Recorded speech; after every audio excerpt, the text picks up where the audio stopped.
Hello guys, आप सभी लोगों को नमस्कार। My name is Ankit Shakya. I am research scholar student. तो लास्ट वीडियो में मैंने क्लासिफिकेशन ऑफ गुड्स के बारे में बताया था। उसमें कुछ गुड्स के बारे में मैंने बता दिया था और कुछ गुड्स अभी बताना बाकी है। तो आज हम कुछ गुड्स के बारे में ही बताने जा रहे हैं। तो ये सब बेसिक कॉन्सेप्ट इन इकोनॉमिक्स के अंतर्गत हैं। और तो इसमें जो हमारा पहला गुड्स है इंटरमीडिएट गुड्स। इंटरमीडिएट गुड्स को हिंदी में कहते हैं मध्यवर्ती वस्तु। तो मध्यवर्ती वस्तु का मतलब होता है जब तक वो मतलब अभी फाइनली रूप से भी यूज करने लायक नहीं है। जैसे मान लीजिए कोई लकड़ी है, तो लकड़ी का हम क्या, जब तक वो मतलब कोई कारपेंटर जब आएगा, है ना, तो उससे क्या बनाएगा, फर्नीचर बनाएगा। फर्नीचर में जैसे कि टेबल बनाएगा, गेट बनाएगा, विंडो बनाएगा, अलमारी बनाएगा, तख्त बनाएगा, चेयर बनाएगा। तब हम क्या कहेंगे, तब ये कहेंगे फाइनल गुड्स हो गई है। और जब तक वो लकड़ी है तब तक वो क्या है, हमारी इंटरमीडिएट गुड्स है। इसी प्रकार जो हमारी चीनी है, तो चीनी मतलब हमारी इंटरमीडिएट गुड्स के अंतर्गत मानी जाएगी, क्योंकि चीनी हमारा फाइनल गुड्स नहीं है। चीनी से अभी जब मिठाई बन जाए या कोई भी और प्रोडक्ट है, गुलाब जामुन जब तैयार हो जाए, तब हम कहेंगे हाँ अब फाइनल गुड्स है। लेकिन चीनी क्या है, इंटरमीडिएट गुड्स है।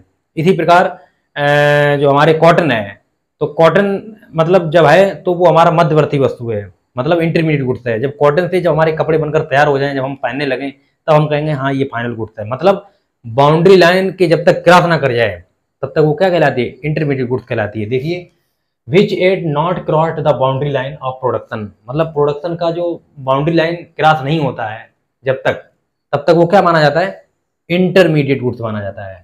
इसी प्रकार which are yet not ready for use by their final user, या जो फाइनल मतलब जो यूजर होता है, जब तक वो उसके यूज करने लायक ना चीज बन जाए तब तक हम क्या कहेंगे, इंटरमीडिएट गुड्स कहेंगे।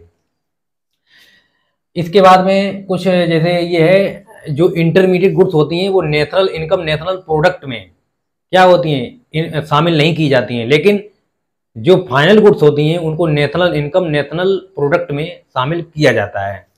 ठीक है। इसी प्रकार आगे जो नेक्स्ट पॉइंट है, सेम गुड्स में भी फाइनल और इंटरमीडिएट गुड्स, मतलब जैसे जैसे A4 साइज का पेपर है ना, अगर वो स्टूडेंट अगर यूज करे, स्टूडेंट अगर लेगा तो उसको तुरंत वहां पर अपना कोई भी वर्क होगा वहां अपना काम स्टार्ट कर देगा, तो उसके लिए क्या हो जाएगी, फाइनल गुड्स हो जाएगी।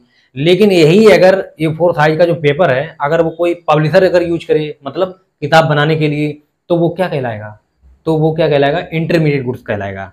मतलब सेम गुड्स एक ही है, लेकिन उसको मतलब भाई इंटरमीडिएट गुड्स भी हो जाती है, वही फाइनल गुड्स भी हो जाती है।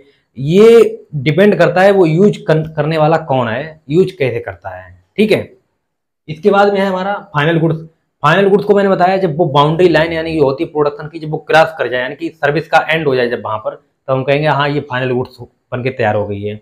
जैसे कि हमारा मोबाइल बनकर तैयार हो गया है, जैसे हमारी कार बनकर तैयार हो गई है। ठीक है। या अब मान लीजिए स्टील है, एल्यूमिनियम है, रॉ मटेरियल है, तो ये क्या है, इंटरमीडिएट गुड्स हैं। जब वो इनसे बनकर कोई भी चीज़ फाइनली रूप से जब तैयार हो जाए, तो वो क्या कहलाई जाती है, फाइनली गुड्स कहलाई जाती है। ठीक इसी प्रकार जो फाइनल जो यूजर्स होते हैं, जो फाइनल जब तक यूजर के रूप में काम करने के मतलब लायक ना बन जाए, तब वो उसके लायक बन जाए, तब हम कहेंगे हाँ ये फाइनल गुड्स तैयार हो गई है। ठीक है। तो जो फाइनल कंज्यूमर्स जो यूजर्स होते हैं वो दो प्रकार के होते हैं, कंज्यूमर्स और एक दूसरे प्रोड्यूसर्स। तो जो कंज्यूमर्स हैं, फाइनल कंज्यूमर्स गुड्स हैं, finally purchased by the consumer for the certification of their bonds. Example, जैसे मान लीजिए जो भी कंज्यूमर है उसको डायरेक्ट सर्टिफिकेशन के लिए जो जरूरत पड़ती है, जैसे मान लीजिए किसी को मार्कर की जरूरत पड़ी है, किसी को पेन की जरूरत पड़ी है, किसी को किताब की जरूरत पड़ी है, किसी को कॉपी की जरूरत पड़ी है ना। तो क्यों, क्योंकि उसकी इच्छाओं को उसको सर्टिफाइड कर रही है, तो वो फाइनल कंज्यूमर गुड्स माना जाएगा। आपने किसी ने मोबाइल खरीद लिया, किसी ने शर्ट खरीद ली, किसी ने अपना पानी पीने वाली बोतल खरीद ली, ठीक है, तो ये क्या है, फाइनली कंज्यूमर गुड्स हो गए। लेकिन जो फाइनली प्रोड्यूसर गुड्स हैं, finally purchased by the producers and are generally used as a fixed asset in the process of production. मतलब ये है कि जब जो प्रोड्यूसर्स होता है, जब वो उसके द्वारा कोई चीज़ खरीदी जाती है ना, तो वो क्या होती है, सामान्यतया एक मतलब फिक्स असेट होती है, फिक्स्ड असेट। ठीक है, संपत्ति होती है, स्थिर संपत्ति। ठीक है, जिसको वो प्रोडक्शन करने के पर्पज से वो खरीदता है। जैसे कि उदाहरण उसने ट्रैक्टर खरीद लिया है, उसने मशीन खरीद ली आलू वाली, थ्रेसर खरीद लिया है, हार्वेस्टर खरीद लिया है ना। तो ये क्या है, फाइनली प्रोड्यूसर गुड्स हैं। ठीक है, तब तक आप इसको नोट करिए। तो नोट कर लिया है। तो इसके बाद में जो मैं अभी बताने जा रहा हूँ, इस कंज्यूमर जो गुड्स होती हैं, जो कंजम्पशन पर्पज के लिए मतलब उनका प्रयोग किया जाता है, तो वो कुछ होती हैं ड्यूरेबल गुड्स, कुछ होती हैं सेमी ड्यूरेबल गुड्स, कुछ होती हैं नॉन ड्यूरेबल गुड्स। तो जो ड्यूरेबल जो गुड्स होती हैं, जैसे मतलब वो कई सालों तक चलती हैं, उनको बार बार इतनी जल्दी बदलना नहीं होता है। जैसे उन्होंने किसी ने स्कूटर खरीद लिया है, या किसी ने मतलब अपना मकान बनवाया है, या किसी ने कोई गाड़ी खरीद ली है ना। तो ये क्या है, ये हमारा है ड्यूरेबल गुड्स है।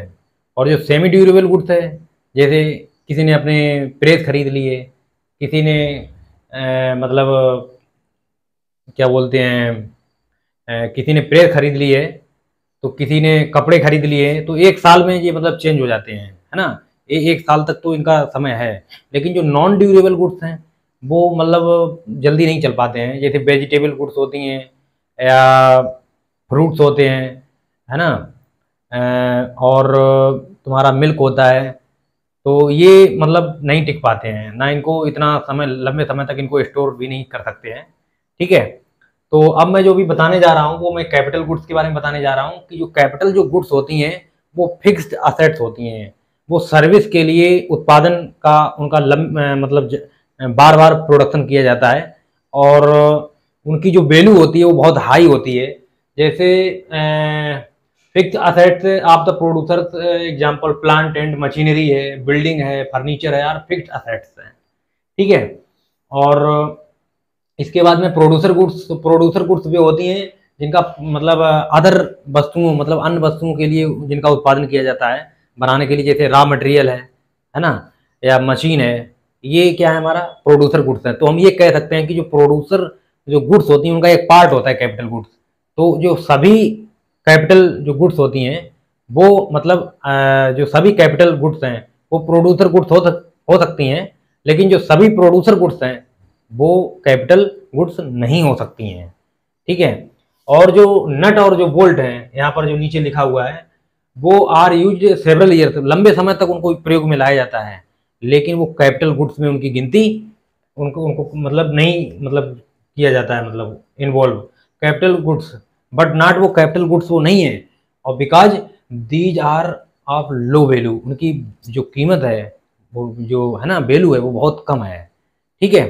आशा करते हैं ये वीडियो आपको पसंद आया हो। अगर ना पसंद आया हो तो आप जैसा भी आया हो पसंद, आप नीचे कमेंट बॉक्स में जरूर लिखिए। धन्यवाद।